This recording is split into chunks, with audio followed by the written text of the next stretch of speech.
I want to go over a few problems that I see in almost every creationist video I've watched. First, the use of the word creation to describe the universe around us is fallacious in that the word creation presupposes that everything was created. To assert something of this nature, we would first have to determine whether or not everything was created. Usually the follow-up to this kind of argument is that we see signs of creation and in the order and seemingly designed nature of everything around us. This is very problematic for a few reasons. First of all, we have rational explanations for why things are the way they are without having to insert any kind of magic or superstition. The second problem is that saying that reality and its components seem designed is a very subjective and therefore erroneous conclusion to come to. We don't know of any alternative for matter to exist, so we can neither say that it is especially ordered or especially chaotic. You might say the world is full of order, and I might say it is full of chaos, and according to our subjective interpretations, we would both be correct. However, we have no means of determining an objective standard of what constitutes order or chaos, so describing everything around us as absolutely either or is not a correct conclusion to come to. All we know is that reality is currently what it is. So, to bring things back to the main point, the word creation should not reasonably be used to describe the universe in order to prove that it was created. The second issue I want to raise is not limited to creationism, but can also apply to all Christians or any religion in general. This matter is the shifting of the burden of proof. Repeatedly we hear people saying, well, you can't prove that God doesn't exist, as if this logic then determines that a god, gods, ghosts, souls, or any other mystical anomaly must exist. The poor reasoning in this kind of statement is very clear. A person who is asserting a positive or affirmative statement is the party which is logically required for proving it. The neutral or negative party is not required to disprove the affirmative party's positive statement. The burden of proof therefore rests with the affirmative party.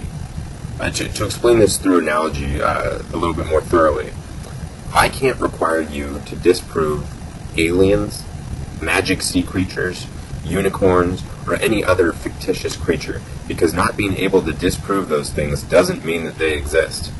It is up to me to prove their existence in order to reasonably argue that they exist. Much in the same way, a theist bears the burden of proving God.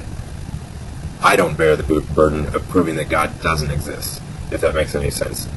This basic rule of logic is the same reason why defendants aren't required to prove their innocence, rather the plaintiff or the state bear the responsibility to prove their guilt.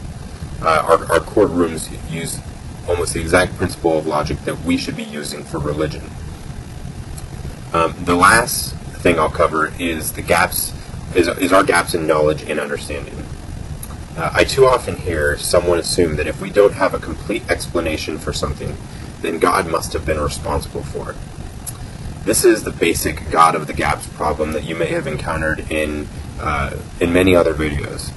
First off, saying that God did something we don't understand doesn't help explain anything. It doesn't solve any problems. Inserting something unknowable and unprovable doesn't add to our understanding of how it actually happened. It only brings up more questions like, which God? Or, how can we know that God did this? Or, how many gods were involved with this? There are myriad other questions that falsely inserting God into a scenario raise, and ultimately there is no way of proving any of those arguments. They're all inherently unknowable. A more rational and reasonable way to approach it would be to take an objective look at the evidence and use our abilities of logic and reason to try to determine what we can actually know about something. We hear people inserting God to explain, let's say, like the Big Bang, because it may not be fully understood yet. We hear someone, or people do the same thing when someone recovers from an illness against the odds, and various other daily circumstances are called miracles.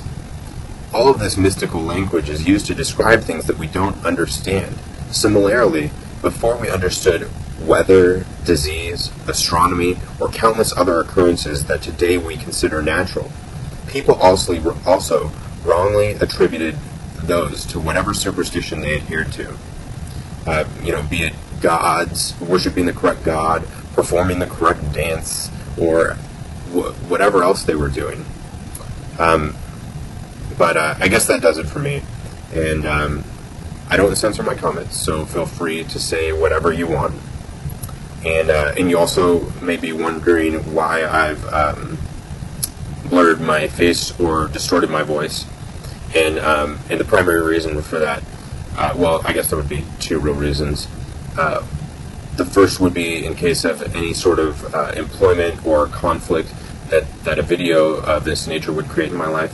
And then also the real reason of, it seems to make it easier if I'm making a video like this as not myself. But whatever, that would be the most honest answer probably. I guess that does it for me. Have a good day.